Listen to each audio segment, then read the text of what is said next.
वांजोळी तालुका नेवासा येथे शेताच्या बांधावरून झालेल्या हाणामारीत पुतण्याकडून चुलत्याची हत्या झाल्याची घटना घडल्याने परिसरात मोठी खळबळ उडाली आहे। याबाबत समजलेली माहिती अशी की नेवासा तालुक्यातील वांजोळी गावामध्ये आपल्या शेतामध्ये भुईमुगाच्या पिकाला पाणी देत असलेल्या गावजी रामकृष्ण खंडागळे वय वर्षे 54 व त्यांचा पुतण्या पोपट भिकाजी खंडागळे वय वर्षे 33 यांच्यात बांध कोरल्याच्या वादातून झालेल्या घटनेत पुतण्या पोपट खंडागळे यांनी चुलत्याच्या डोक्यामध्ये टणक हत्याराने वार केल्याने चुलत्याचा मृत्यू झाल्याची घटना घडली आहे।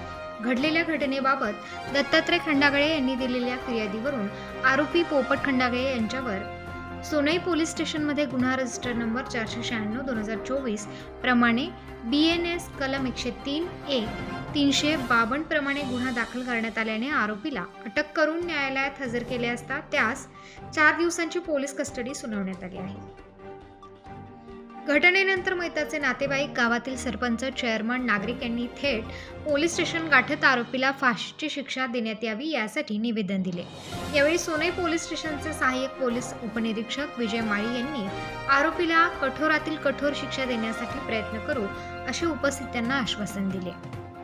गावामध्ये गाव इथपर्यंत पोलीस स्टेशनपर्यंत मॅटर आलं नाही, आम्हाला पण त्या गोष्टीबद्दल काही दखल घेता आली नाही। प्रकार काढता पण आला असता आता घटना घडून गेली आहे, त्या अनुषंगाने आपण गुन्हा दाखल केलेला आहे।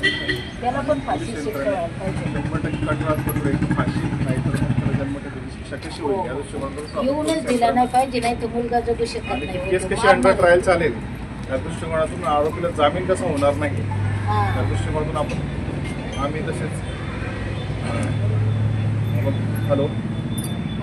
उत्तर महाराष्ट्र न्यूज नेटवर्कसाठी जालिंद्र ढोकणे, राहुरी।